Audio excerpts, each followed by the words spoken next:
J'ai suivi une formation pour savoir réagir à un problème médical en situation d'isolement. Cette formation s'adresse aux candidats au grand voyage et plus précisément à ceux qui partent en mer. J'ai rencontré le docteur Vincent Delire, anesthésiste réanimateur et en charge de cette formation depuis 2008.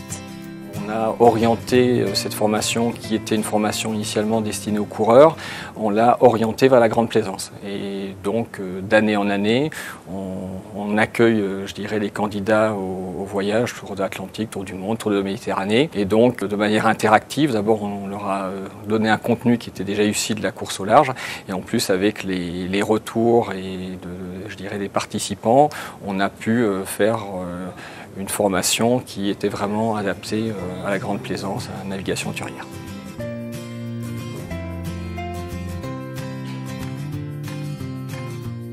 Cette formation de 2 jours s'organise autour d'une approche théorique, d'exercices pratiques et de mise en situation pour savoir comment réagir au mieux au moment où arrive l'incident.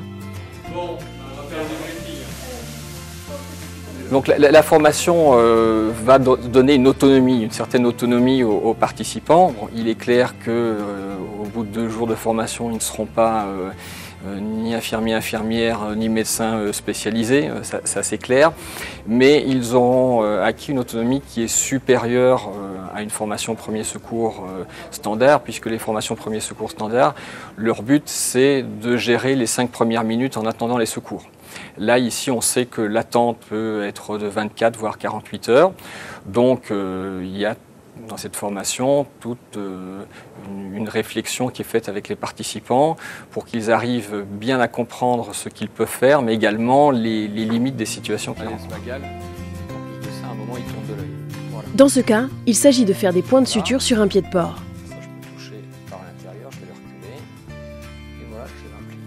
Cette fois, simuler une injection intramusculaire dans une fesse sur un pamplemousse.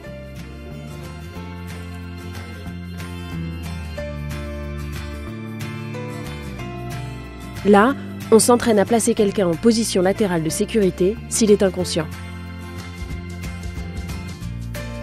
On va rencontrer 2 types de problèmes. Des problèmes, je dirais, de traumatisme liés à des accidents. C'est sûr qu'on est en mer, on est sur un support mobile. Donc ça, il faut déjà bien en être conscient et savoir quelle attitude il faut avoir face à toutes les situations qui vont être rencontrées, que ce soit un cordage qui glisse dans une main et qui brûle une main, que ce soit une infection des voies respiratoires, c'est sur l'aspect médical, puisque d'un point de vue médical, outre les traumatismes, on va avoir à bord tous les problèmes de santé que l'on peut avoir à terre. Donc c'est sûr qu'il faut d'abord y penser avant de partir dans la préparation, mais il faut être prêt à avoir des problèmes d'infection des voies respiratoires, des problèmes de douleur abdominale, d'infection abdominale. Tout ça doit être anticipé pour le jour venu, savoir quelle attitude il faut adopter. Cette formation est proposée par l'association Sail the World, qui permet aux voyageurs de se préparer avec tout type de programme adapté au voyage en mer.